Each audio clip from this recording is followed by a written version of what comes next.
여러분 안녕하십니까, 백운기입니다. 아침부터 죄송합니다만 혹시 똥검이라는 말 들어보셨습니까? 2019년이니까 5년 전에 한 지방검찰청에서 검사들이 특활비로 회식을 했는데요. 술에 만취가 돼서 온갖 난리를 부리고 심지어 민원실 바닥에 대변을 본 일까지 있었다고 합니다. 검찰에 몸담았던 이성윤 의원이 국회에서 폭로한 내용이니까 사실인 것 같은데요. 믿어지십니까? 대한민국 검사 수준이 이 정도입니까? 검사들이 왜 이 지경까지 왔을까요? 저는 검사들의 오만과 독선이 빚어낸 일이라고 생각합니다. 누가 나를 건드려? 대한민국에서 어떤 자가 검사를 건들 수 있겠느냐 하는 그 생각 과연 없습니까? 하지만 분명히 알아둬야 할 것은요, 그런 교만이 결국 자신을 멸망의 구렁텅이로 몰고 간다는 사실입니다. 그 검찰에서 뼈와 살을 키워온 윤석열 대통령, 국민들이 지금 그를 한없이 불신하고 못 견뎌 하는 것도 바로 그런 교만이 눈에 보이기 때문 아닙니까? 오늘은 검찰부터 들어가 봅시다. 생방송 백운기의 정치 1번지 출발합니다.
예, 오늘 출발이 좋습니다. 어제는 3,000명 넘게 시작했는데요. 오늘은 벌써부터 5,200분 이상 들어와 계시는데요. 여러분들 힘차게 달려보겠습니다. 그런데요, 지금 현재 5,200명 넘게 시청 중인데 좋아요 누르신 분이 1,700분밖에 안 돼요. 얼른 좋아요 눌러주십시오. 예, 좋아요 또 알람 이렇게 설정하시고 구독은 다 누르셨겠지만 주변에 구독 공유 많이 해주시고요. 41만 명 돌파한 대로 좀 주춤합니다. 여러분 덥겠지만 더울 때 더 힘을 낼 수 있도록 힘을 주십시오. 감사합니다. 함께 하실 세 분 소개하겠습니다. 김유정 전 민주당 의원, 오랜만에 뵙습니다. 차지연 부산가톨릭대학교 특임교수, 김철근 개혁신당 사무총장 나오셨습니다. 어서 오십시오. 안녕하세요. 차지연 교수님 잘 계셨죠? 예. 오늘 넥타이가 아주 멋지십니다. 예, 고맙습니다. 네. 아침들은 다 드셨지요. 참 아침에 이렇게 똥 얘기를 해서 죄송합니다만 안 할 수가 없는 상황이 됐습니다. 이성윤 의원 서울중앙지검장 지냈지요. 윤석열 정권에서 참 온갖 핍박받고 국회에 들어왔는데 지난 14일 국회 법사위 전체 회의에서 그런 얘기를 했습니다. 참 믿기지 않는 일인데요. 검찰에 몸담았던 국회의원이 하는 얘기라서 거짓말은 아닐 것 같은데 한번 그때 발언을 들어볼까요? 2019년 1월 8일 오후 6시경에 울산지검에서는 술 읽는 자금 모임이라는 이름으로 검사장, 차장, 부장 등 30명이 모여 지검 내 1층 간부식당에서 회식을 합니다. 검사장은 수십 병의 진도 홍주와 연태 고량주를 준비했고 간부들 또한 각자 특활비로 술을 구비했다고 하며 구내식당 업자에게도 특활비로 소주와 맥주, 안주를 준비시켰다고 합니다. 어떤 부장검사가 테이블을 발로 차는 바람에 술잔이 수십 개가 깨지고 부장검사는 수사관을 때리고 차장검사는 그 부장검사를 억억 소리나도록 배를 때렸다고 합니다. 더욱 놀라운 것은 다음날 아침 검찰청 공안부 민원인 대기실 바닥에 설사 형태의 똥이 대량 발견되었고 남성 화장실 세면대 및 벽면에도 똥이 대량 발라져 있었다고 합니다. 검사장은 총무과 직원을 불러 CCTV를 확인한 후에 함구를 지시했고 어떤 부장검사가 환경미화원에게 현금을 주어 수습했다고 합니다. 똥저 아니에요라고 한 검사에 대한 또 다른 제보입니다. 이 검사는 2022년 7월경 쌍방울 수사기밀 유출 사건 수사 중에 엉뚱한 수사관을 피의자로 입건한 후에 수사관의 사무실과 주거지를 압수수색했습니다. 당연히 아무런 증거가 나오지 않았습니다. 이 똥저 아니에요라는 검사가 바로 이화영 전 경기부지사를 수사했던 검사입니다. 국민 시선은 아랑곳하지 않고 특활비로 술판을 벌이고 혐의도 없는 사람을 압수수색하고 겁박한 이 검사는 이화영 부자 사건에서도 술과 연어 등 피의자 회유 협박 의혹을 받고 있습니다. 국민의 세금으로 운영되고 국민이 이용하는 공용 건물에서 검찰청 직원이 폭탄주를 이렇게 마시고 난투극을 벌이고 그것도 모자라 대량의 똥을 뿌렸다는 얘기 들어보신 적 있습니까? 저는 의원님께서 말씀하시는 요 지금 얘기를 금시초문이라서 뭐 좀 처음 듣는 얘기입니다. 예. 위원장님, 이 두 건의 의혹 제보에 법무부가 명백히 조사해서 이 위원회에 보고해 주도록 위원회 차원에서 의결을 해 주실 것을 강력하게 요청드립니다.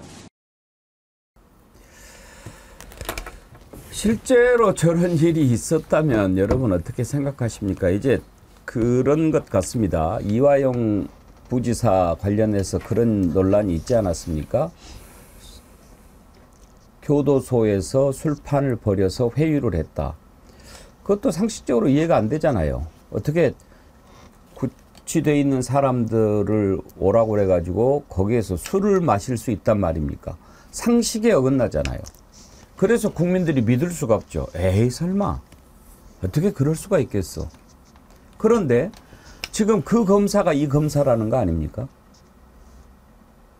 아니 술을 마셨어도 김철근 총장님 지금 그 검찰청에서 마셨다는 거죠. 그렇죠. 예. 검찰청에 화장실이 있을 거 아니에요. 있죠. 예. 왜 화장실을 놔두고 거기 민원실 바닥에다가 변을 봐요? 글쎄요. 이제 술이 취해서 어디가 어딘지 분간을 못할 정도였겠죠. 만약에 저 정도 상태였다면 그러지 않겠습니까? 그리고 글쎄요. 이 검사들의 개개인의 술버릇이 다 다르겠습니다만은 대체로 권력을 갖고 오만한 사람들일수록 더 그 상상력을 초월하는 그런 일을 대체로 많이 벌리죠. 예. 김유정 의원님 믿어지십니까? 도저히 믿을 수는 없는데 가지가지 한다라는 생각이 우선 들었고요. 북한에서 온갖 쓰레기 담아가지고 우리한테 오물풍선 보내는데 우리가 이 검사 똥을 좀 주워 담아서 보냈어야 했나 그런 생각도 드는데 정말 하다 이제는 특활비로 뭐 폭탄주 만들어 먹고 그것도 검찰 청사에서 일어난 일이잖아요. 이게 도대체 상상을 불허하는 일들이 현실에서 일어나고 있기 때문에 이 사람들은 정말 무슨 일을 저지를지 모르는 사람이구나. 이 검사들이라는 집단이. 그런 생각을 다시금 하게 만드는 것 같은데요. 더 분노하는 지점은 저 어리버리한 공수처장의 태도입니다. 예. 답변하는 것도 그렇고요. 지금 이 이성윤 의원의 질의뿐만 아니고 공수처장의 모든 답변이 국민들의 분노 지수를 더 높이고 있는 것 같아서 검사들의 이런 행태도 정말 뭐 있을 수 없는 일이지만 공수처장의 저 모습도 더 한심하다는 생각이 듭니다. 몇 달을 빈 공석으로 두다가 간신히 이제 공수처장으로 대통령이 임명을 했는데 그래서 저런 사람을 안 쳤구나. 정말 양쪽 다 너무 한심하죠. 차지원 교수님, 근데 네. 만약에 저런 일이 사실이라면 공수처가 수사를 할 일입니까? 감찰을 해야 되는 거 아닙니까? 일단 뭐 대검 차원에서 감찰이 먼저가 돼야 되겠죠. 예. 그러니까 이 부분과 관련해서는 제가 생각했을 때 좀 말이 안 된다 생각을 하고요. 뭐 저는 한 30년 전에 그 검찰 출입 기자를 해본 적이 있는데 당시만 하더라도 상당히 검찰의 힘이 아주 또 뭐 지금 못지않게 셌거든요. 그럼에도 불구하고 검찰 내에서 청사 내에서 술을 반입해서 마신다는 자체를 아무도 상상을 못할 정도의 상황이었거든요. 그만큼 지금 이 청사에서 이렇게 집단 회식을 하면서 아주 그러니까 이 지금 그 알코올 도수가 높은 술을 그렇게 마시고 거기서 이 용변을 보는 그러한 그 행위까지 벌어질 수 있는 그러한 상황 자체는 뭘 이야기하겠습니까? 무소불위의 검찰의 권력을 그대로 한 장면으로 보여주는 것이죠. 그리고 앞서 말씀하신 것처럼 이러한 문제들이 이제 왜 이 사이 불거지느냐. 사실은 그 당시 그런 문제가 바로 불거지고 그런 부분들에 대한 감찰 그리고 거기에 대한 문체 뭐 이런 부분들이 당연히 이루어졌어야 되는데 그런 것이 이루어지지 못했다는 부분이 상당히 문제라는 생각이 듭니다. 지금 어떤 시대입니까? 아까 제가 30년 전에 그 검찰 이야기했습니다만 그때는 소셜 미디어라는 게 없지 않았습니까? 지금 다 개인 미디어를 다 갖고 있기 때문에 거기에 뭐 검사들만 있겠습니까? 저 술자리를 뭐 나름대로 그러니까 장만해주고 했던 사람들 뭐 수사관이 맞았다는 이야기도 있으니까 여러 사람들이 봤을 것인데 그런 사람들을 다 입을 막았다? 그 입을 막을 수 있는 권력은 어디서 나왔겠습니까? 무소불위 검찰 권력에서 나왔다는 것이죠. 바로 그 때문에 우리가 지금 검찰 개혁을 이야기하는 중요한 그 하나의 지금 원인이 아닐까 생각도 듭니다. 차재현 교수님 검찰 출입하셨다고 그러니까 잘 아시겠지만 사실 저도 직접 목도한 바도 있어요. 검사들이 옛날에 술을 어떤 식으로 마셨는지 구두에다가 술 부어가지고 쳐 마시고 그랬지 않았어요? 예. 그럼 왜 구두에다 마셔요 술을? 일종의 그게 뭐랄까요 검찰의 뭐 관례라고 이야기하지만 그러한 부분들은 소위 말해서 이제 검찰 동일체의 원칙에 의해서 위에 사람이 무슨 짓을 하든지 간에 아무 소리 못하고 그걸 그러니까 강요하는 바로 그거죠. 그런 거죠. 예. 그러한 그러니까 이 위 사람의 권력을 가시하고 그것을 갖다가 뭐랄까요 체질화시키는 하나의 그런 일종의 퍼포먼스라고 할까요? 뭐 그런 거죠. 검사 동일체라고 하는 것은 그야말로 이제 그 법 적용에 흔들림이 있어서는 안 된다. 그런 차원에서 만든 거 아닙니까? 이런 짓을 나도 똥 싸면 너도 똥 싸라. 그거는 아니잖아요. 우리 김철근 총장님 법무부에 계셨으니까 좀 검사들이 어느 정도까지 참 못돼 먹었는지 에피소드 하나만 들려주세요. 이제 다 지나간 얘기잖아요. 검사들하고 술도 많이 먹어봤는데 제가 30대 초반에 이제 장관실에 있었기 때문에 그때 당시에 이제 보통 지검의 부장들이 이제 법무부 오면 과장을 해요, 과장. 예. 그럼 이제 과장들하고 회식도 하고 이제 가서 술도 먹어보고 그러면 진짜 술은 잘 먹습니다. 잘 먹고 제가 이제 그런 얘기를 한 적이 기억이 나요. 그 당신들은 어려서부터 그 위안만 받고 컸다. 다 잘한다. 다 동네에서 공부 잘했고 집안에서 공부 잘했고 더군다나 대부분 다 법대 그것도 서울법대 갔을 거고 그리고 이제 사시까지 합격하고 출세 가도를 계속 달리는 그런 상황이었기 때문에 당신들 검사들이 출세욕을 벌이면 대한민국 검찰이 제대로 설 거다. 뭐 그런 얘기도 하면서 그 술도 먹고 해봤습니다만은 정말 상상을 초월합니다. 엄청나거든요. 반드시 본인이 뭔가를 이루려고 했을 때 그 인사 민원이 엄청나게 많습니다. 네, 깜짝 놀랐습니다. 아주. 예. 대한민국 검사들은 본인이 잘났기 때문에 또 뭐 그런 상황이었기 때문에 별로 그런 게 없을 줄 알았더니 정말 깜짝 놀랄 정도입니다. 굉장히 집요하고요. 예. 아니 차재현 교수님이 아까 구두에다 술 마시고 막 이런 하는 거 너무 고상하게 퍼포먼스라고 말씀을 해주셨는데 한마디로 이렇게 너무 더러운 짓거리 아닙니까? 더러운 짓이죠. 이런 정말. 더러운 짓을 상상할 수 없는 짓을 아니 환경미원 이 아주머님들은 무슨 죄입니까? 도대체 민원실 바닥에다가 그렇게 퍼즐러 싸놓고 또 막 벽에다 발라놓고 이게 무슨 도대체 이게 상상할 수 없는 일들을 이렇게 저질러 놓고 이걸 입막음하려고 했다는 것도 도저히 용서가 안 되고요. 그리고 이게 이성윤 의원이 만약에 당선이 안 됐더라면 이게 밝혀졌을까요? 그래서 의원 한 사람 한 사람의 역할이 굉장히 중요한 그렇죠. 겁니다. 네. 결국은 또 나중에 화장실 청소하는 직원한테 입막음도 시켰다고 합니다. 조국 혁신당의 신장식 의원 발언 한번 들어보실까요?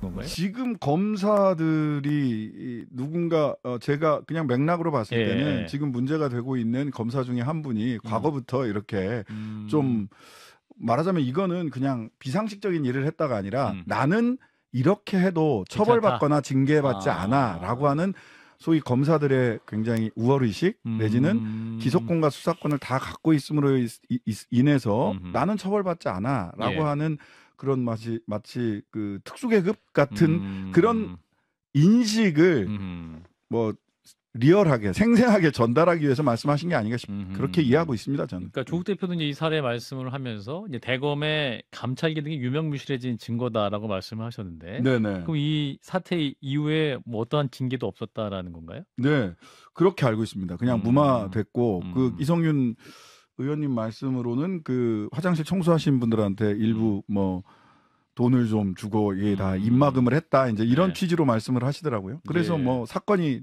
덮였다. 검찰 내부에서만 조금 돌아다니다가 쉬쉬하면서 사건이 덮였다. 이런 취지로 말씀하시더라고요. 예. 예. 저건 그냥 단순한 감찰이 아니라 정신감정을 받게 해야 될 그런 사안이 아닌가요? 그런 생각을 가지고 어떻게 대한민국 검찰에서 검사직을 수행할 수 있겠는가 이런 것을 그 기관장이 판단해야 되는 그런 사건 아닙니까? 그런 자가 지금 수사를 제대로 할 수 있겠습니까? 나홀로님, 이제부터 검찰들 술자리에 기저귀 채우고 술 먹게 해야 되겠네요. 김명자님, 술 취하면 개가 된다더니. 김덕기님, 대통령이 주정뱅이니 나라꼴이 그럴 만도 하죠. 하나도 이상하지 않은 사건입니다. 이향님, 진실을 익혀야 할 검사가 술이나 익히고 있었고 그런 검사가 지도자가 되었으니 나라꼴이 똥이 돼가는 겁니다. 신우님, 일반 시민도 못한 도덕성과 무법성을 갖추고 있는 검사들은 발견되는 즉시 탄핵하고 매장시켜야 합니다. 이수아님, 이번 기회에 특수활동비도 다시 들여다봐야 합니다.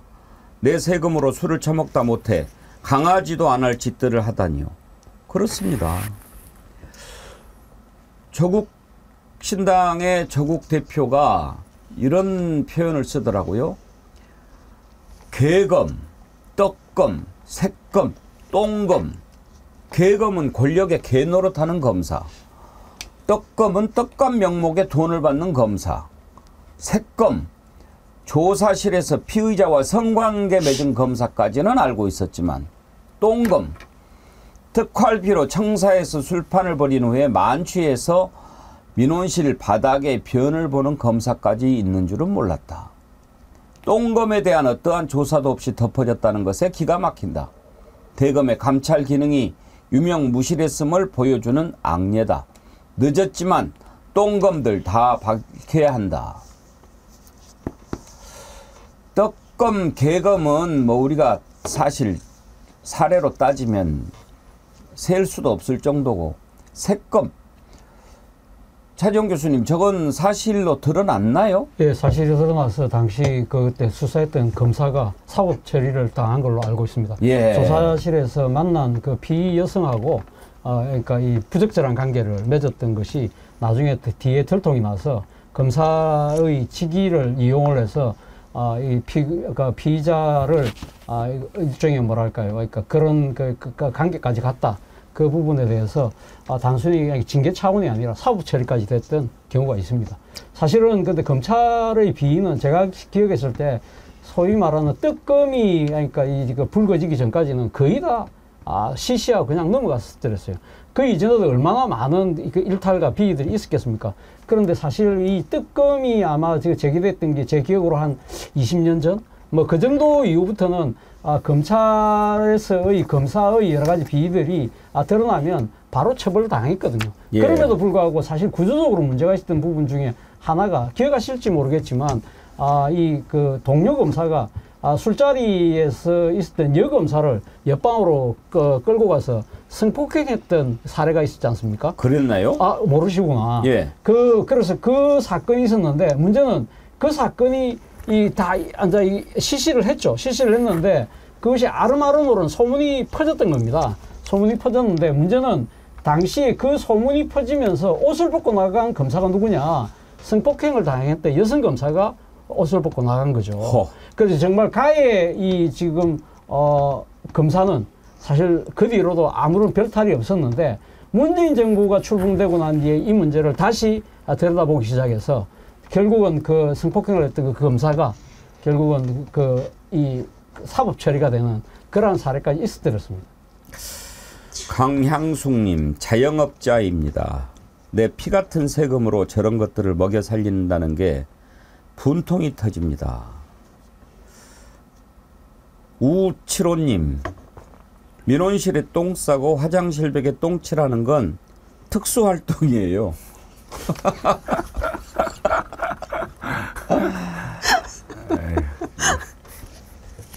아무나 못하는 거죠. 특수활동이에요. 상상도 안 되는 일이니까 아무나 못하는 거죠. 특활비로 처먹었으니까 특활하는 거예요.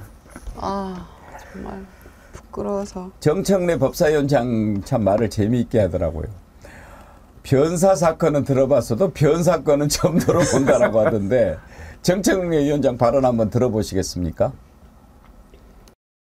듣다 보니 저도 참 충격적인 일인데, 아니 변사 사건 이런 건 들어봤는데 변사건 이런 건 좀 처음 들어봅니다.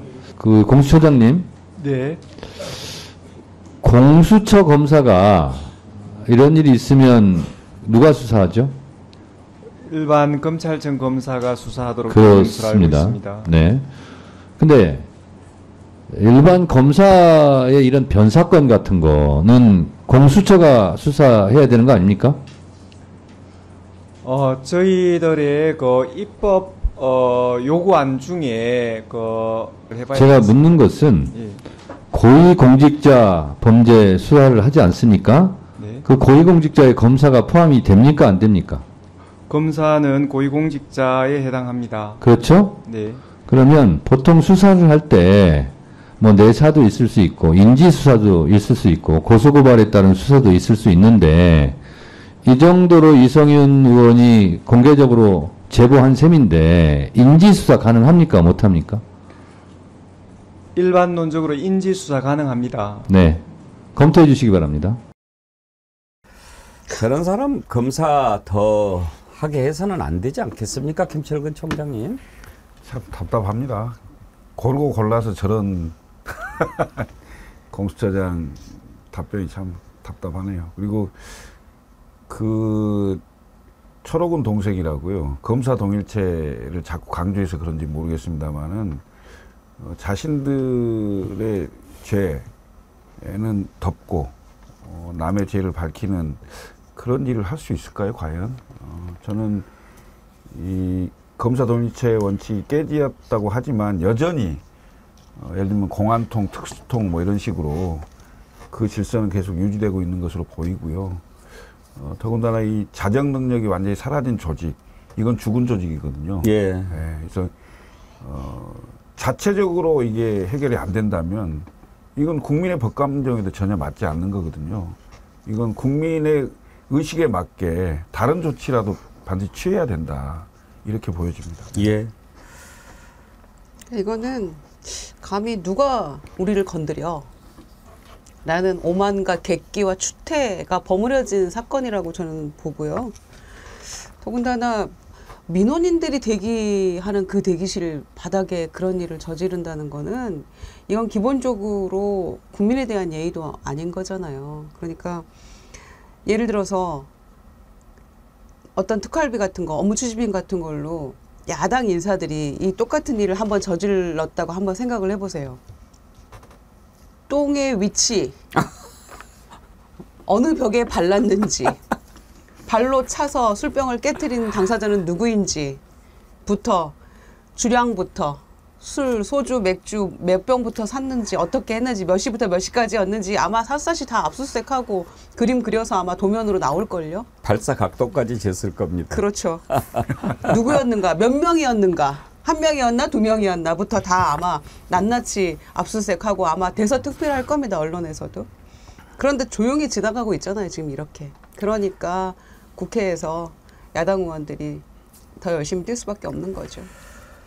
앵무새님이요. 오늘 점심 맛은 뻔하네 그러셨는데 죄송합니다. 이제 탈출하겠습니다. 너무 진동을 하니까요. 근데 이제 왜 이럴까?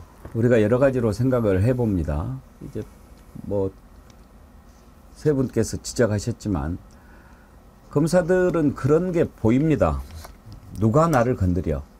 그리고 나보다 더 센 놈이 있어 나와보라고 그래. 이런 짓들을 감시하라고 주어진 일들이 있습니다.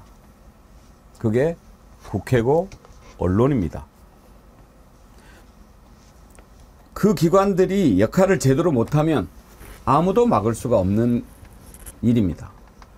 그런데 이제 학교도 그렇게 하려고 하는 것 같습니다. 숙명여대 총장 선거를 얼마 전에 했어요.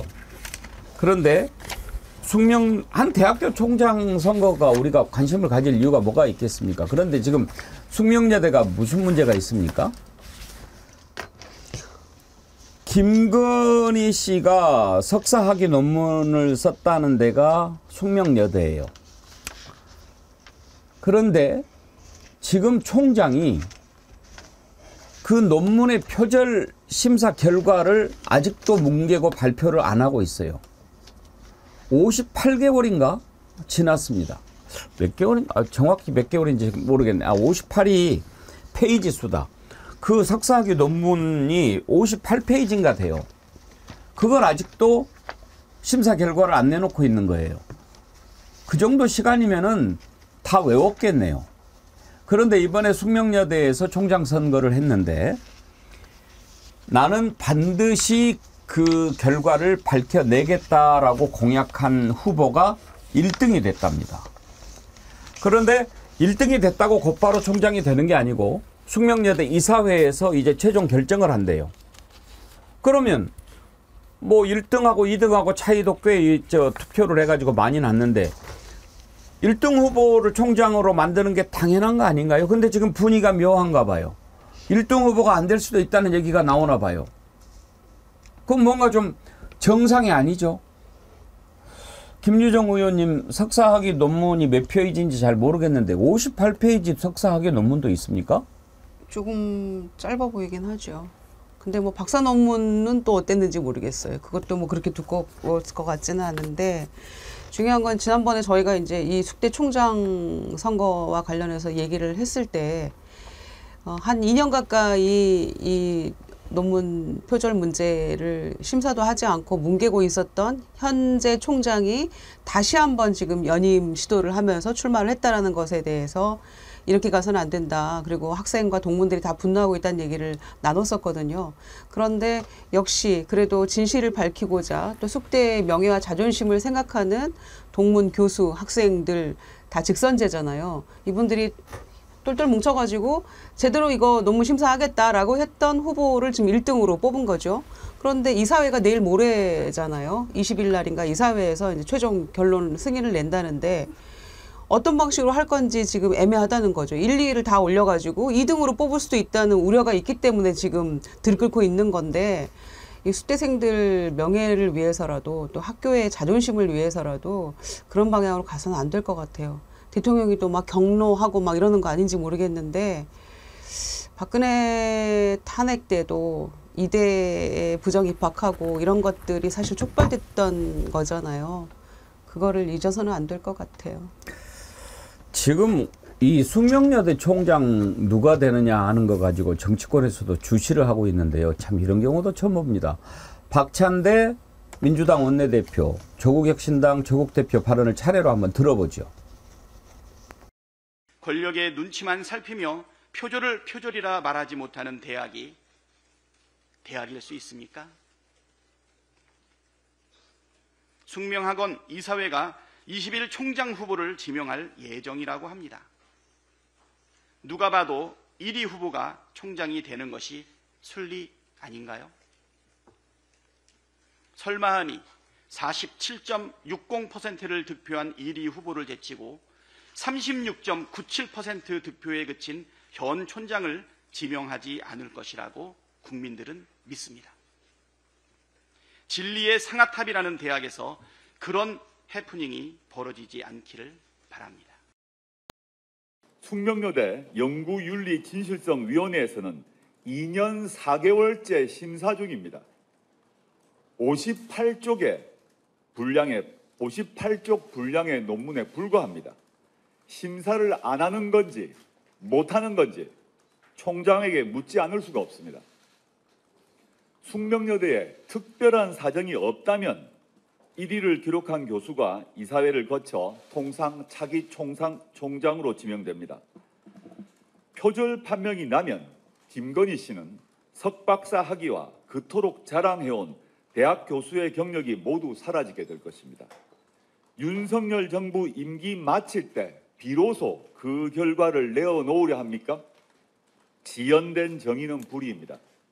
22대 국회에서 숙명여대와 국민대 총장을 출석시켜 논문 표절 심사의 전말에 대해 물어야 합니다. 민의를 왜곡하고 거부권을 남발한 것처럼 김건희 씨 학위 지키기에 나선다면 국민이 더 용납하지 않을 것입니다. 최재형 교수님, 네. 논문 표절 심사는 학교에서 어떤 형식으로 합니까? 그런 문제가 제기됐을 때 진실성 조사위원회라는, 그러니까 지금 그 객관적인 기구가 아마 학교별마다 다 만들어져 있을 겁니다. 그렇기 때문에 김건희 씨의 일부분과 관련해서도 바로 앞서 이야기 나온 대로 숙명여대에서도, 그러니까 지금 그 숙명여대 이 지금 교수님들, 그리고 더 외부의 전문적인, 그러니까 식견을 가지신 전문가들이 참여하에 만들어진 진실성 조사위원회라는 것이 만들어져 있고요. 그런데 문제는 그 기구가 있음에도 불구하고 지금 현 총장이 그 부분에 대해서 지금 의지를 갖고 있지 않기 때문에 사실은 이것이 진행이 안 되고 있는 것이죠. 제가 알기로는 숙명여대 총장과 국민대 총장은 사실은 지금 벌써 이 문제가 제기된 게 벌써 2년이 넘었잖아요. 국정감사기간 이분들이 어디 가느냐? 외국으로 갑니다. 외국에 지금 뭐 때문에 가느냐? 해외 동문들을 뭐 나름대로 이렇게 접촉한다는 핑계로 미리 한 9월 정도 되면 해외 일정을 잡아버리는 것이죠. 그런 식으로 해서 지금 국정감사를 피하는 식으로 지금 이 문제를 거의 지금 회피하고 있는데, 결국은 뭐 권력에 대한 눈치를 보는 거 아니겠습니까? 결국 그래서 지금 바로 그런 문제들 때문에 지금 그 숙대의 구성원들 중에서 교수, 학생, 동문들까지 다 나서서 상당히 이 문제를 강하게 비판을 해왔고요. 바로 이런 그 여론들이 모여서 사실 이 지금 김건희의 논문 조작에 대한 진실을 규명하겠다는 후보가 이번에 총장 후보로 지금 당선이 된 겁니다. 근데 결국은 지금 이제 임명권을 가진 이사회가 어떤 결정을 할 것이냐, 그 부분이 사실 기존의 지금 현재의 여러 가지 이 모습을 보면 상당히 비관적인 것이 사실인 것이죠.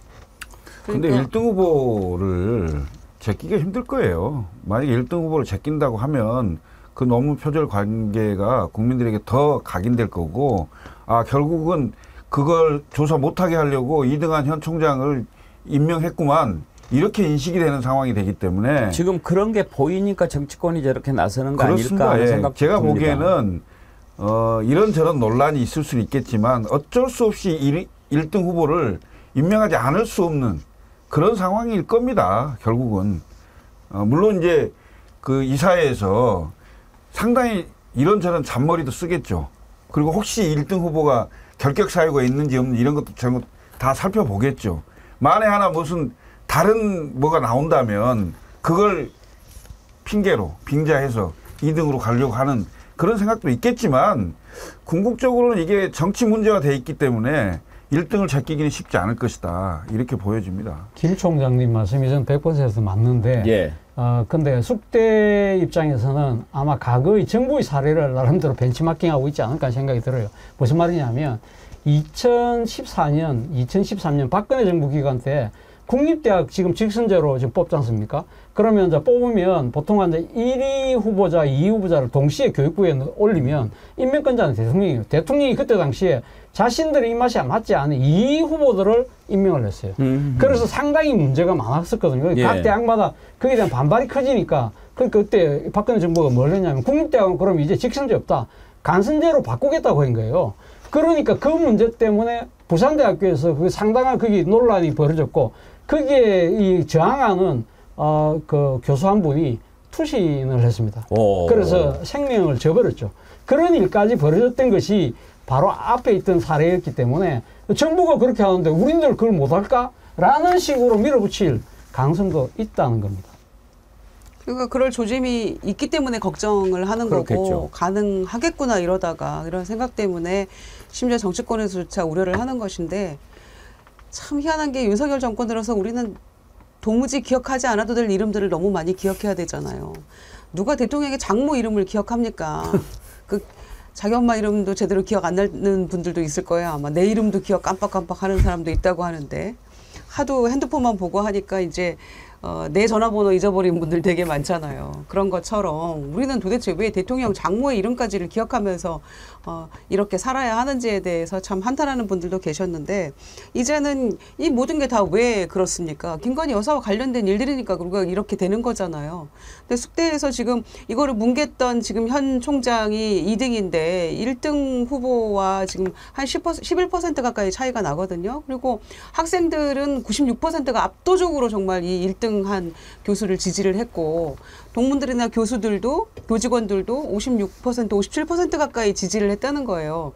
그러면 순리대로 가는 게 맞죠. 그런데 숙대가 지금까지 이 현 총장이 2년 넘게 이 논문 문제를 뭉개고 왔던 예에 비추어 보면 이 사회가 완전히 그 비상식적인 결론을 내릴 수 있기 때문에 우리는 이 교수들의 이름도 막 기억을 하고 있고 그렇게 됐을 때 둘 중 누가 됐을 때 이 문제를 또 덮고 가려고 할 것이냐라는 문제에 대해서 정치권까지 나서서 이 염려를 하고 있다는 사실이 참 비통한 일입니다만 제발 순리대로 가길 바라고요. 이 건과 관련해서 추후에 또 아까 말씀드린 것처럼 VIP 경로설, 뭐 숙대 압수수색 이런 얘기 안 나오길 기대하겠습니다. 요즘에 논문 표절은 밝혀내는 게 그렇게 어렵지 않습니다. 그럼요. 아예 무슨 뭐 틀이 있어요. 거기에 돌려보면 표절률이 딱 나옵니다. 그러니까 뭐 학교에서 고생할 필요도 없거든요. 근데 지금 대체로 다들 검증을 해봤더니 표절률이 60%나 된다는 겁니다. 그건 뭐 논문도 아니죠. 표절이 절반을 넘으면 그냥 갖다 베껴서 쓴 거 아니겠습니까? 이름만 바꾼 거죠. 남의 연구 성과를 도둑질하는 겁니다. 표절이라고 하는 것은. 인용은 할 수 있죠. 그러면 꼭 반드시 각주를 달아야지요. 그런데 그렇게 하지 않았으니까 표절이라고 하는데 이게 기본적으로 남의 것을 그냥 내 것인 것처럼 갖다 써버리는 그러고도 아무렇지도 않다고 생각하는 그런 발상에서 비롯된 겁니다. 도둑질 남의 것을 뺏고 이러는 것에 대해서 아무런 죄의식을 못 느끼는 거예요. 그런데 지금 학계에서는 표절률이 15% 이상이다. 그렇게 판정을 받으면 논문으로 인정을 해주지 않습니다. 그러면 만약에 김건희 씨 이게 지금 논문 표절이 일부 기계에서 돌려본 것처럼 60% 넘는다면 논문 인정 안 되고 그러면 석사학위 취소가 돼야지요. 지금 그런 일들이 그전에 있지 않았습니까? 그렇죠. 그럼 박사 논문도 소멸되는 겁니다. 그렇죠. 멤버 유지 이런 거 다 유지가 안 되는 겁니다. 논문. 석사로 박사 가는 거니까요. 그렇죠. 근데 이제 또 뭐 그렇게 하겠죠. 나는 석사가 2개니까 뭐 다른 석사로 간 거다라고 할 수 있을지 모르겠어요. 이미 우리들이 겪었잖아요. 제가 그 학생들한테 이 레포트 같은 걸 봤잖아요. 그러면서 우리가 표절률을 그러니까 엄격하게 규정합니다. 제 같은 경우는 지금 10%가 표절이 되면 점수를 무조건 감점을 하거든요. 네. 그리고 우리 학교에는 우리 학교뿐만 아니라 모든 학교가 지금 표절을 그러니까 이거 뭐랄까요 걸러낼 수 있는 이 소프트웨어가 있습니다. 거기에서 해서 제 같은 경우는 10%지만 또 조금 뭐 엄하게 하는 데는 5%까지 봐줍니다. 그렇기 때문에 60몇 %라면 지금 학생들은 아마 기함을 할 겁니다. 나는 도대체 뭘 하고 있지? 이런 생각을 아마 하지 않을까 생각이 듭니다. 김파홀님, 김건희야 뭐 얼굴부터 자기 거 있나요? 그건 제가 잘 모르겠습니다. 사진은 좀 많이 달라 보이더군요. 신우님, 90% 이상 학생들에게 지지를 받으며 총장 1순위였던 교수가 이사장의 횡포로 만약 탈락이 된다면 과연 숙대 학생들은 어떤 반응을 보일지 정말 궁금합니다. 김세원님, 2등이 1등 되면 숙대가 쑥대밭 되는 거지요. 동그라미님, 누가 정치를 이렇게 한가하게 만들었습니까? 경제, 안보, 외교, 공공 각 부처까지 어느 것 하나 정상적인 것이 없는데 고액 연봉을 세금으로 받는 국회의원들이 대학의 총장 선출 문제 달려들게 만든 게 견주 윤통 부부 아닙니까? 견주. 예. 달림전국님, 현재는 개를 키우지 않고 있는데 이참에 한 마리 기를까 합니다. 우리 집 강아지 이름을 하나 지어볼까 합니다. 여러 이름이 있는데 제일 호감 가는 이름 특수부 개검. 이 상부님, 표절을 표절이라 말 못하고 뇌물을 뇌물이라 말 못하는 세상. 허균 선생님께서 지하에서 웃을 일입니다. 이향님, 늘 얘기하지만 대통령 부인까지 됐으면 최고 자리까지 갔습니다. 돋보이고 싶어 부풀렸다고 본인이 사과했으면 자신의 일로 힘든 상황을 깨끗이 없앨 수 있게 그만 하기 포기하면 될 것을 하늘나라까지 닿아야 진정 최고라는 걸 느낄 겁니까? 제발 나라 어지럽히는 일을 이제는 그만두기를 부탁드리고 싶습니다. 국민들이 분노하다가 이제 부탁합니다. 예, 제발 좀 어떻게 안 되겠느냐. 1부 마칠 시간이 됐네요. 오늘 아침에 윤석열 대통령이 순방 성과를 보고하더라고요. 그거 보면서 이제 좀 일단 한 가지는 듣는구나. 제가 몇 번이나 얘기했지 않습니까? 출 필고 밤 필면 나갈 때 다녀오겠습니다 하고 다녀와서는 다녀왔습니다. 낯짝을 들이밀어야 그게 종된 도리라고요. 종이 아니라도 그렇게 합니다. 그런데 나가면 나가는가 보다. 들어오면 들어왔는가 보다. 그렇게 생각하라고 지금까지 해오지 않았어요? 배우자 데리고 나가면 왜 데리고 나가는지, 숨어 있으면 왜 처박혀 있는지 설명을 해야지요. 국민 돈으로 먹고 사는데. 그래서 성과를 보고하라고 몇 번이나 얘기했는데 성과를 보고하더라고요. 그런데요, 이제 2부에서 따져보겠는데 이번에 우즈벡 고속철, 이거 우즈베키스탄에 고속철 수주를 했다는 거예요. 이걸 성과라고 내세워요? 성과 맞습니까? 이미 8개월 전에 결정이 됐다는 거예요. 그걸 이제 가가지고 사인했다고 자기 거가 되는 겁니까? 이건 아니죠. 2부에서 한번 따져보겠습니다. 전하는 말씀 듣고 이어가죠.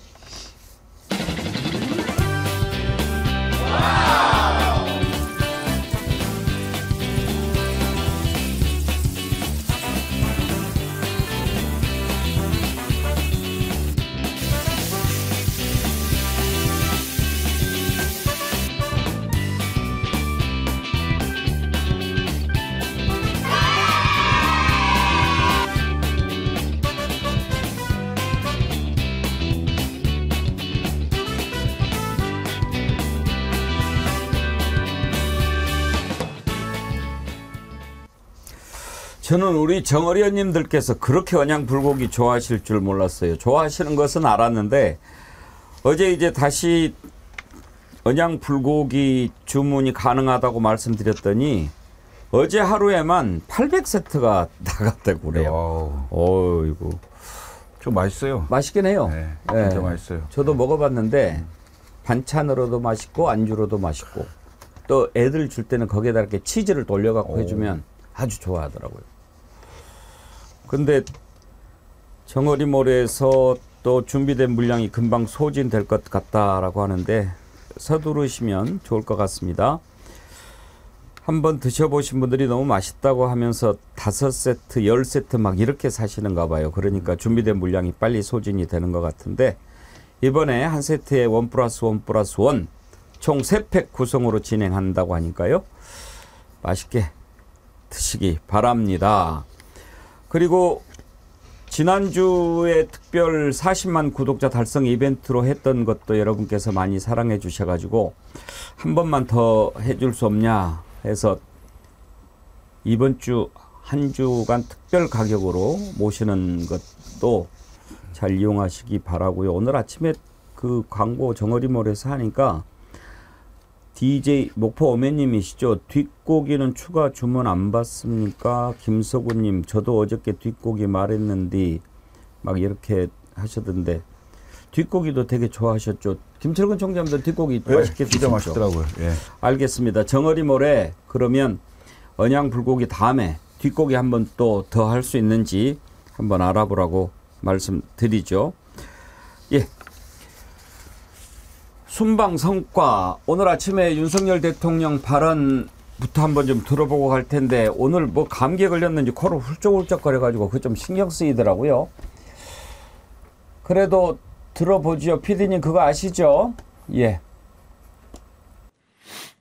또한 중앙아시아의 최대 시장인 우즈베키스탄에서는 우리나라 최초의 고속철 수출 계약이 성사되어 한국형 고속철이 세계 시장으로 진출하는 새로운 이정표를 세웠습니다. 저걸 성과라고 이야기를 한단 말이에요. 근데 일단 민주당 대변인 얘기부터 듣고 그다음에 패널들과 얘기 나눠보죠.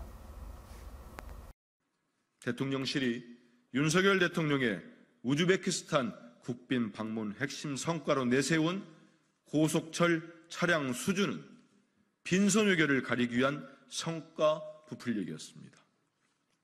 언론 보도에 따르면 우즈베키스탄 정부는 이미 작년 10월부터 자국의 대통령령에 현대 로템의 고속철 차량 구매 계획을 포함시켜 열차와 차관 도입을 진행해 왔습니다. 심지어 지난달 외관 디자인 공모 대상도 현대 로템 열차로 명시했습니다. 윤석열 대통령의 국빈 방문 시기에 맞춰 공급계약 서명 시기를 늦춰둔 것 아닙니까? 그런데 지난해 카타르 국빈 방문에서 HD 현대중공업의 카타르 LNG선 수주 성공을 대통령의 외교 성과인 것처럼 포장했던 것과 판박입니다. 막대한 국민 혈세를 쏟아부은 순방에 변변한 성과 하나 없으니 성과 꾸미기를 하고 있는 것 아닙니까? 김유정 의원님, 네. 지금 현대 로템에서 이미 8달 전에 딱 한 건데 지금 그걸 성과라고 내세운다. 이거 사기 아닙니까? 사기죠. 얼마나 성과가 없고 할 얘기가 없었으면 개받은 거밖에 없잖아요. 뭐하러 간 거죠? 그러니까 저희도 알고 싶죠. 나가고 싶다고 안달을 낸 건지도 모르겠어요. 함께. 나 이번엔 여기 가고 싶어. 네. 룸메이트께서 그랬는지는 알 수 없습니다만은 왜 나갔는지 이럴 거면 설명이 안 되잖아요. 이 세금 낭비해 가면서. 그리고 작년 10월에 이미 다 결정이 된 사항을 마치 대통령이 가서 한 것처럼 계약서에 사인하고 이런 것도 정말 이거야말로 사기라고 할 수 있죠. 그리고 이미 우즈베키스탄 그 철도공사 홈페이지에도 기차 그 디자인까지 다 공개가 됐다는 거잖아요. 올해 4월 달에 이미 저기 지금 나가는 것처럼. 그런데 이걸 가지고 대통령이 이제 와서 계약을 하는 것처럼 이건 말이 안 되고 마치 그 소위 대왕고래 프로젝트라고 동해에 석유 나온다는 거 그것도 이미 다 막 이것저것 계약 다 해놓는데 대통령이 새롭게 안 사실을 처음 발표하는 것처럼 그거하고 똑같은 사기가 아닌가요? 이 정도면? 아까 표절도 남의 연구 성과를 도둑질한 거잖아요. 부부가 비슷하지 않습니까? 부부 표절단인가요? 그러니까 이거는 기업에서 이뤄놓은 성과를 마치 대통령이 가지 않으면 성사시킬 수 없는 것처럼 국민을 호도하고 있는 거죠. 아니 세정 교수님. 네. 대통령의 순방이라고 하는 것은 사실 그 전에 가기 전에 나라 간에 다 이제 해놓고 대통령은 그냥 가서 그 나라 정상과 뭐 몇 가지 행사하고 사인하고 이러는 거 아니에요. 그런데 만약에 이건 이미 다 8달 전에 다른 데서 일반 현대에서 다 해놓은 거고 그걸 가서 이렇게 한다고 하는 거는 그러면 이제 문제는 다른 거는 그럼 과연 뭐를 했느냐 이걸 성과라고 하면 그렇죠. 말이 안 되잖아요. 사실은 이번에 그 지금 순방한 시기가요. 뭐하고 겹치냐면 이탈리아에서 열린 G7 정상회의하고 겹칩니다. 아, 지금 그거 열리고 있군요. 네, 그게 열리고 있는데 문제는 G7 아마 제 생각에 외교부에서 작년 이맘때쯤에 내년에 지금 이탈리아에서 G7 정상회의 열리면 우리 버리가 가야 된다. 나름대로 다 짜놨을 거예요. 갈 줄 알았겠죠. 갈 줄 알았는데 근데 올해 초에 안 불러버렸잖아요. 조르자 이태리 총리가 우리는 딴 사람을 하겠다 해가지고 남아공 하고 이런 다른 데 아프리카 쪽에 이탈리아 입장에서 지금 난민 문제가 심각하기 때문에 그런 부분들 때문에 아프리카 정상들을 초대를 하면서 윤 대통령을 빼버린 거예요. 그 때문에 사실 그게 아마 제가 기사를 본 게 한 3달 전인가? 그때 됐을 때 외교 참사다. 야권에서 그런 이야기가 나왔거든요. 사실은 그 뻔하게 갈 거라고 생각했는데 못 갔기 때문에 모르긴 몰라도 그러니까 그때 잡아놨던 일정이 펑크가 난 거잖아요. 그래서 제가 이거 추측입니다만 이래서 지금 중앙아시아를 갑자기 들어온 것이 아닐까? 그러다 보니까 준비가 부실했겠죠. 예. 그러면 뭔가 가서 뭐 성과를 내와야 되는데 그럼 뭐가 있을까? 저 현대 로템에서 그 우리 KTX 지금 차량 파는 게 있다고 그럽니다. 그렇게 해서 매칭이 되지 않았을까? 이거 오로지 제 내피셜입니다. 내피셜인데 그리고 또 이번에 지금 이 우즈베키스탄에 지금 차량을 파는 것 자체가요. 대외 경제 협력 기금 차관 형태입니다. 이게 무슨 말이냐면 이게 이제 양해성 차관이라고 그러는데 아주 저리의 이자로 우리가 사실 돈을 빌려주고 그 돈으로 사는데 그에 대한 이자를 우리가 엄청 깎아주는 거죠. 쉽게 말하면 우리가 엄청 할인된 가격으로 파는 형식인데 물론 중앙아시아라는 새로운 시장에 진출해야 되기 때문에 시장을 여는 측면이 분명히 있지만 그런 것들을 고려하면 사실은 어떻게 보면 이게 조금 냄새가 분명히 나는 그런 사안이라는 거죠. 개혁신당에서 이거 이번에 중앙아시아 순방 국정조사 좀 해봐야 되는 거 아닙니까? 국정조사? 예. 이 방송에 나오면 개혁신당한테 국정조사 하라는 게 너무 많아져. 아니 의혹이 너무 많아요. 저는 이게 후진국 외교의 전형적인 거다. 네. 이 말씀을 드리고 싶습니다. 아까 뭐 대통령이 무슨 영업사원 1호 영업사원이라고 얘기를 해서 외교적 성과를 많이 내는 건 대통령으로서는 반드시 해야 될 일입니다. 그런데 이제 일반 사기업에서 이미 8개월 전에 다 결정된 일이잖아요. 이 결정된 일을 마치 대통령이 1호 영업사원인 것처럼 해서 본인이 사인하고 본인이 외교 성과로 이 돈도 얼마 많지도 않아요. 한 2,700억인가 2,800억 정도 된다고 하는데 이렇게 포장해서 국민들에게 대통령이 영업사원 1호 영업사원으로서 역할을 제대로 하고 있다라고 말하자면 사기치는 거지. 그렇죠. 예, 사기치는 상황이 된 건데 모르겠습니다. 과거에 뭐 SNS가 발전하지 않고 기존 언론을 통제하고 볼 수 있는 것만 내보내는 그런 시대의 국민들이라면 혹시 모르겠는데 지금은 정보가 엄청나게 그냥 넘쳐납니다. 다 알 수 있어요. 뭐 이런데 대통령이 지금 70년대 식의 어떤 사고방식으로 국민들에게 나 이런 거 하고 왔습니다. 라고 해본들 이게 먹히겠냐고요. 저는 우리 국민은요, 21세기의 선진국 국민인데 대통령은 70년대 후진국 대통령 같아요. 예. 그건 정말 부끄러운 일입니다. 지금 보니까요, 우즈베키스탄 데일리라고 하는 신문이 있는데 지난 4월 달에 현대 로템의 고속철도 차량의 외관 디자인 공모전이 우즈베키스탄 철도공사 홈페이지에서 발표됐다. 이렇게 보도를 했어요. 요즘에 그냥 우리 해외 언론들한테 이런저런 얘기 듣느라고 부끄러워서 못 살겠어요. 그러니까요. 사실 지금 고속철과 관련해서 이야기니까 제가 한 말씀 드리면 사실은 진짜 외교 성과라는 것 자체는 1993년도에 우리가 이 KTX를 도입을 하려고 할 때 당시 우리가 지금 고려했던 그 KTX가 떼제베가 아니라 독일이 하고 있는 이체였습니다. 이체였는데 그 93년도에 당시 김영삼 대통령이 프랑스에 방문을 했어요.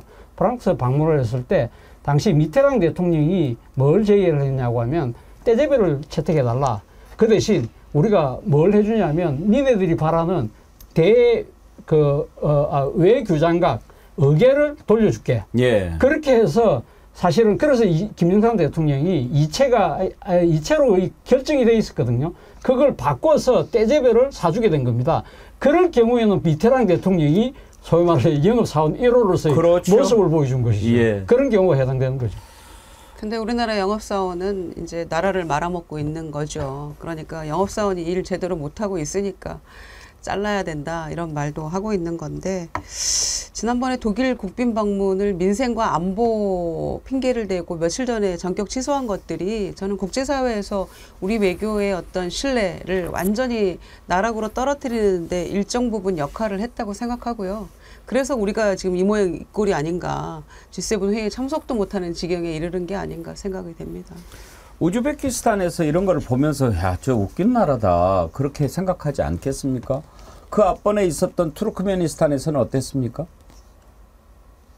그 나라를 방문한 대통령의 배우자 사진을 딱 내면서 성형의 나라 뭐 이런 식으로 합니까? 대한민국 성형수술이 얼마나 실력이 대단한지 보여주려고 직접 배우자가 그 나라까지 간 겁니까? 외국 언론이 이런 것을 보도하게끔 왜 그 나라 언론은 말 잘 안 듣습니까?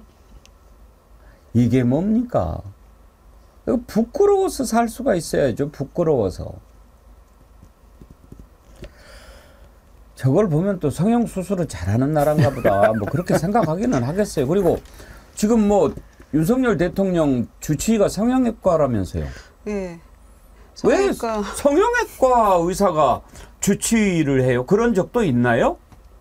처음이죠. 단독 뭐 주치의는 아니고 여러 명 중에 한 명이라고는 하는데 처음 듣는 이야기고요. 참 알 수 없는 일들이 많이 일어나고 있죠. 영부인 주치의인가 보죠.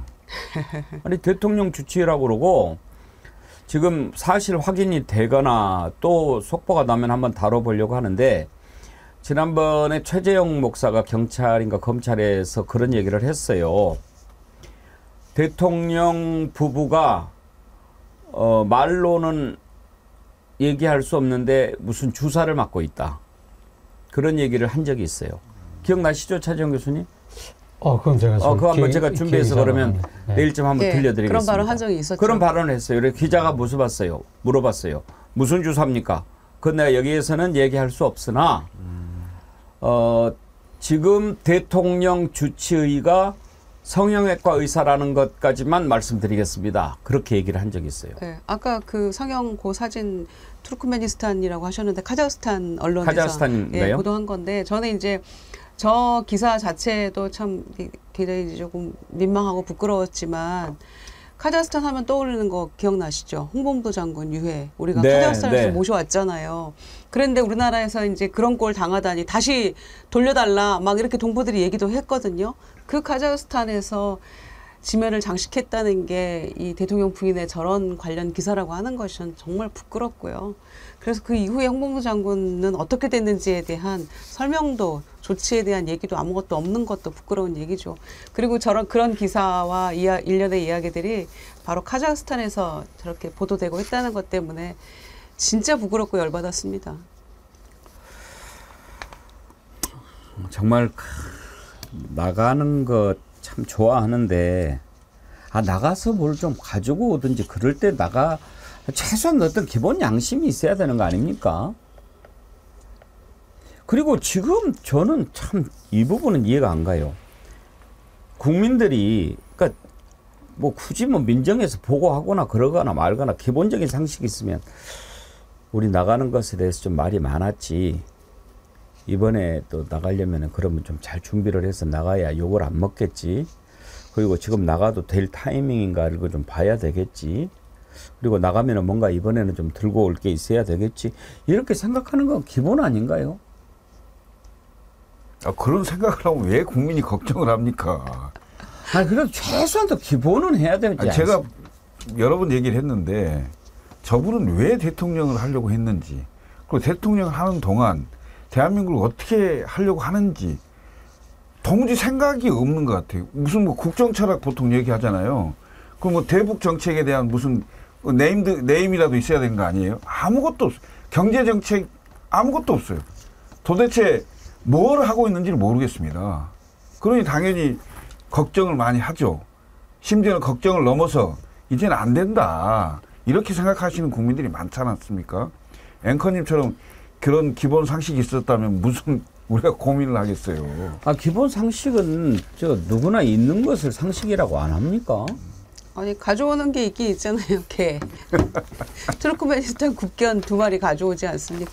이형진 님도 그런 걸 주셨네요. 개 2마리 선물 받은 것이 성과지요. 축하해요, 건희 씨. 자윤 님, 대한민국 1호 골칫덩어리네요. 슈크림 님, 한 가지 성과는 있지요. 세계가 감탄한 대한민국의 우수한 성형 의술 실력. 호야마음 님, 영업사원이 공금 횡령하고 있네요. 횡령은 죄입니다. 백PS님, 영업사원도 가끔 사기칠 때 있습니다. 곧 잘릴 겁니다.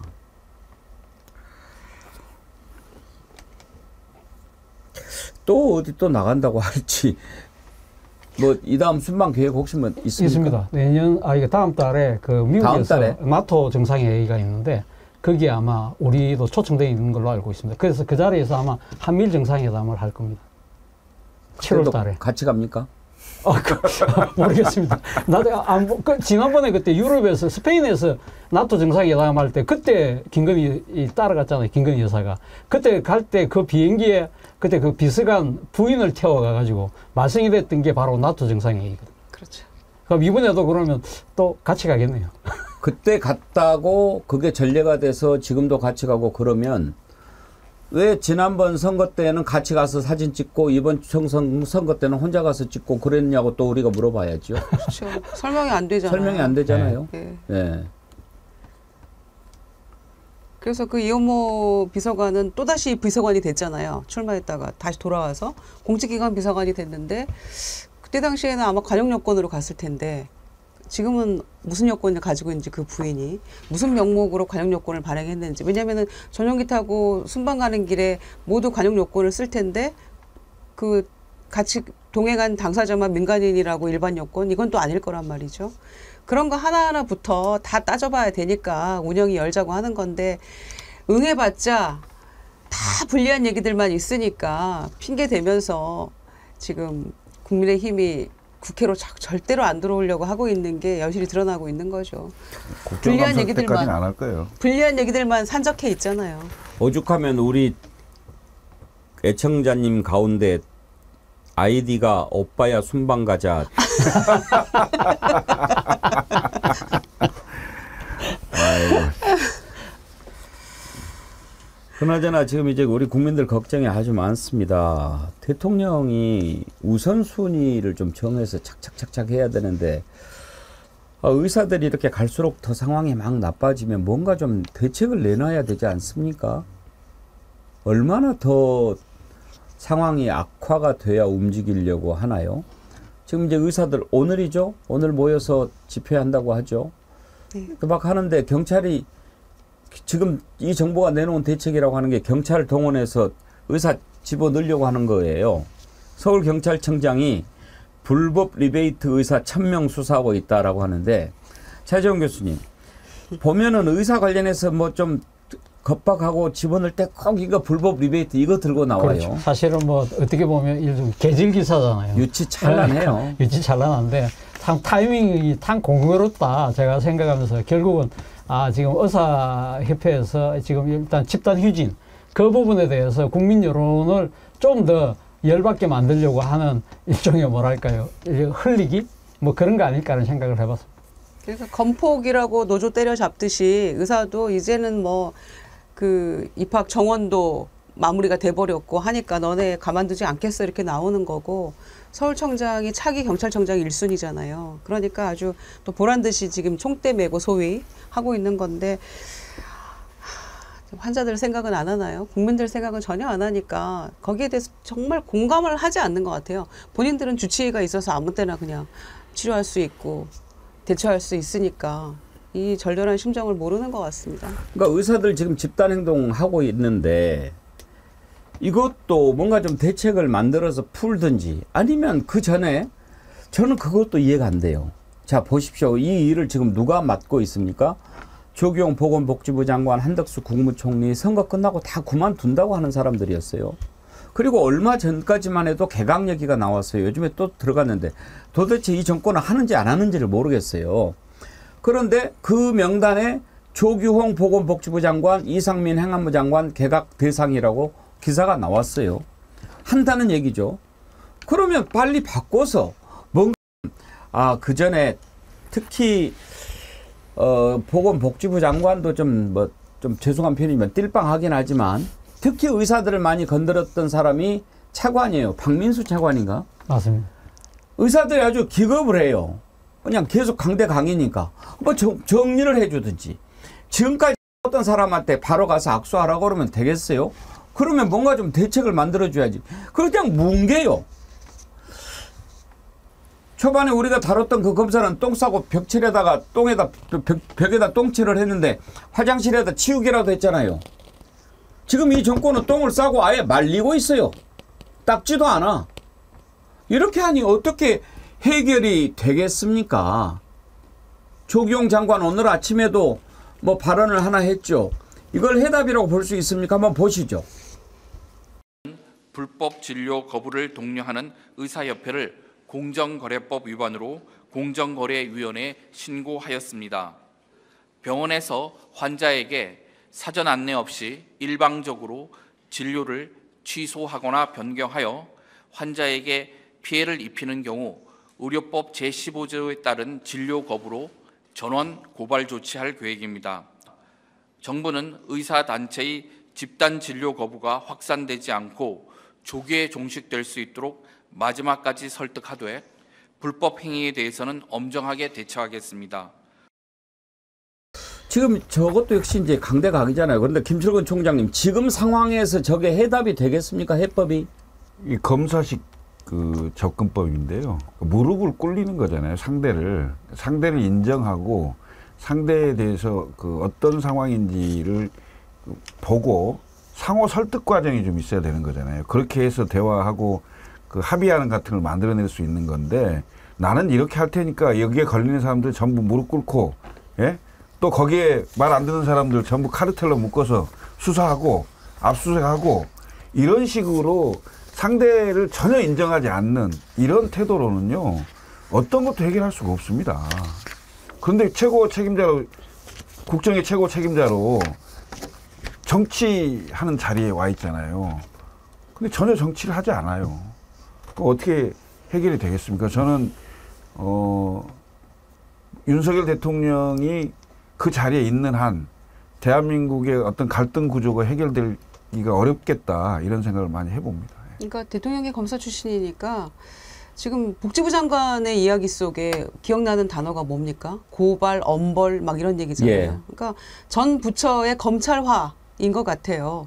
그러니까 뭔가 문제를 대화 타협으로 풀어갈 생각은 아예 애초에 없었던 것 같고, 대통령이 촉발한 의대 정원 2,000명 이것 때문에 이렇게까지 지금 확산이 되고 결국에는 고스란히 국민들에게 피해가 가고 있고, 오늘만 해도 벌써 이제 그 지역 내에 있는 병원조차도 휴진인지 모르고 갔다가 헛걸음하는 그런 환자들이 속출하고 있다는 거 아닙니까? 그러니까 이제 정말 좀 더 그 피부에 와닿는 이런 불편함, 걱정, 이게 커지고 있는 상황인데 지금 굉장히 한가해 보이는 소리잖아요, 저거는. 그래서 뭘 어떻게 풀겠다는 대책도 없고 의지도 안 보이고, 너네 그런 식으로 나오면 이제 고발하고 엄벌에 처할 거야, 법대로 할 거야, 이렇게만 하고 있다는 거죠, 지금.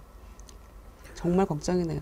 차정 교수님, 네. 지금 이제 일반 개인 병원 의사들도 휴진하는 데가 지금 생기고 있지 않습니까? 네, 그렇죠. 뭐 지금 보도에 의하면 한 20%가 좀 넘는 것 같습니다. 뭔가 대책을 좀 만들어야죠. 그렇죠. 그러니까 국민들 입장에서는 사실 그러니까 지금 동네 병원도 그러니까 갈 수 있는 길이 막힌다는 거잖아요. 그렇다고 한다면 어떤 식으로 이 문제를 빨리 해결하려는 모습을 보여야 되는데, 지금 뭐 정부의 지금 태도도 저는 한심하고 정말 문제가 있다고 보지만, 여당의 태도도 저는 상당히 문제 있다고 봅니다. 지금 이 여당에서 이 사태와 관련해서 이번에 어르계 특별위원회를 구성을 했는데, 그 위원장이 인요한 의원이에요. 예. 저는 그러니까 인요한 의원의 뭐 능력을 폄하하는 것이 아니라, 사실 이런 아주 정치적이고 사회적 갈등이 첨예하게 맞부딪히는 경우에는 정치력이 검증된 중진 의원을 내셔야 되잖아요. 어떠한 중진도 이미 이 자리를 안 맡으려고 하기 때문에 할 수 없이 의사 출신인, 그리고 비례대표 출신인 인요 의원이 총대를 메고 있는 것이 아닐까 하는 생각이 들거든요. 과연 이 지금 여당이 사실은 이 문제를 풀기 위해서라도 저는 국회에 등원해야 된다고 봅니다. 그래서 국회의장에서 이 문제에 그러니까 지금 그러니까 이 서로 의견이 다른 분들을 다 모셔놓고 이런 부분을 이런 문제들을 진짜 청문회를 열어서라도 의견을 좁혀나가는 정치력을 여야가 발휘를 해야 되는데 지금 여당이 지금 국회를 외면하고 있으니까 더 상황이 심각하게 치달을 수밖에 없는 거죠. 그렇죠. 엊그제 야당 의원들이 복지위원들이 가서 의사협회랑 다 만나고 했습니다마는 야당만으로 이게 문제가 풀리지 않죠. 그러니까 정부가 아무 대책이 없기 때문에 그래서 기다리고 있는데 전혀 국회에 들어와서 그러니까 그 집권 여당이 학업의 뜻이 없는 거예요. 의원들이 들어와서 빨리 뭔가를 해결을 하고 대책을 내놓을 생각을 해야 되는데 계속 저렇게 밖에서 돌면서 당내에 뭐 상임위에 준하는 특위를 15개, 16개 만들어서 진행을 한다고 하는데 이게 말이 특별위원회지 짝퉁 상임위도 아니고 국회 안에 설치되는 상설위원회 말고요. 국회 안에 특별위원회 뭔가를 만들어도 사실 특별위원회 성과가 잘 안 나거든요. 그런데 집권당이라고 하지만 당내 상임위에 준하는 여러 특별위원회를 만들어서 지금 무슨 성과가 났습니까? 그러니까 빨리 국회 안으로 들어와서 산적한 문제들을 풀어야 될 텐데 그냥 거의 방탄용으로 입막음 해가면서 머물고 있으니까 아마 내부에서도 답답해서 빨리빨리 들어가자라고 하는 의원들 나오기 시작할 겁니다. 국민의힘도. 김방글님, 의약품 배달하는 택배기사입니다. 문 닫힌 의원이 많네요. 힘들게 들고 올라갔는데 에휴 그러셨네요. 그러셨구나. 지금 뭐 환자들은 더 힘드시죠. 숙님, 대상포진으로 개인 피부과 갔더니 휴진이네요. 성형외과 다녀왔습니다. 돈이 엄청 나왔어요. 열받아 죽겠습니다. 무식한 대통령 때문에 국민이 죽어납니다. 지우 아빠 헬리님 오늘 들어오셨는지 모르겠는데 지우는 지금 수족구 때문에 열이 41도까지 올라가지고 병원을 이렇게 다 다녀봐도 소아과 묻는 데가 뭐 제대로 되는 데가 없어가지고 아주 지금 겨우 해열제 가지고 내렸다고 그러는데 오늘은 지우 상태가 좀 어떤지 궁금하네요. 무곡성님, 범범범 김유정 의원님 내 스타일 파이팅. 네, 제가 대신 감사 인사드릴게요. 아, 정말 뭔가 대책을 세워야 되는데 이렇게 하면 의사들 때문에 국민들 죽어난다라고 하고 의사 탓만 하고 이 정부 탓은 안 할 거라고 생각하는 걸까요, 김철근 총장님? 그건 어불성설이죠. 모든 국정의 최고 책임자는 대통령입니다. 그리고 정부 여당이고요. 지금 하는 것을 보면 국민의힘은 야당같이 하고 있고 대통령은 밖에 나가기 급급하고 그다음에 뭔가 문제가 생기면 협상이나 타협은 없고 상대방 무릎 꿇리고 그리고 뭐를 하려고 하는지 모르는 이런 국정이에요. 제가 보기에는 아까도 말씀드렸습니다마는 윤석열 대통령이 있는 한 갈등은 거의 해소가 안 될 겁니다. 그리고 오히려 갈등이 부추겨지는 상황이 될 거라고 보여져요. 국민의힘 의원들이, 집권당 의원들이 그나마 국회에서 역할이라도 조금이라도 해줄 수 있다면 조금 완화시킬 수 있을지 모르겠습니다만은 그마저도 희망이 없는 것 같아요. 요즘 하는 거 보면. 제발 좀 부탁드립니다. 국민들 목소리 좀 들어주세요. 빨리 결정해 주면 좋겠습니다. 윤석열 정권 출범 2년이 지난 지금 과연 한 일이 뭐가 있는지 다만 그 윤석열 정권 2년 동안에 우리가 얻은 게 하나 있다면 아하 다시는 검사 출신은 대통령 시키면 안 되겠구나 하는 것 정도일까 아닐까 싶습니다. 오늘 백운계 정치를 번지는 여기까지 하도록 하겠습니다. 오늘 댓글 받으실 분들 선정할 텐데요. 그 사이에 광고 듣겠습니다.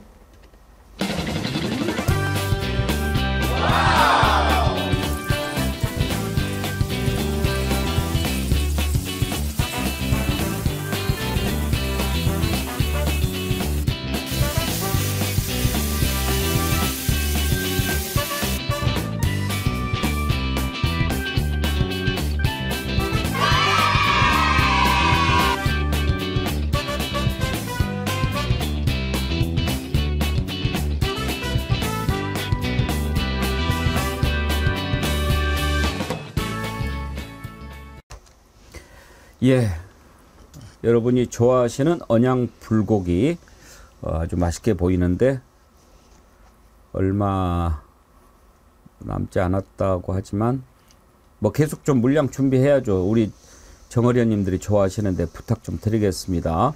어제 많이들 사랑해 주셨는데 이번에도 관심 가져주시고 또 40만 돌파 이거 40만 돌파 기념을 너무 오래 했더니 50만이 안 되는 거 아닌가?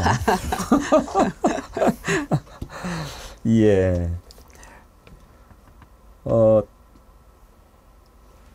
오늘 슈퍼챗 보내주신 분들 성함 소개해드릴게요. 하영민님, 동천성님 아까 제가 소개 안 해드린 것 같은데 보이기 위한 정치가 아닌 양심에 부끄럽지 않은 정치하기를 국민은 원합니다. 그리고 구름꽃님, 김실장님, 탕님 감사드리고요. 방송 중에 4분이나 정기회원 가입해 주셨는데요. 해물전빵님, 김파홀님, 제콩월드님, 김혈래님 정기회원 가입해 주셨습니다. 큰 힘이 됩니다. 감사드립니다. 오늘 정어리 선크림 받으실 분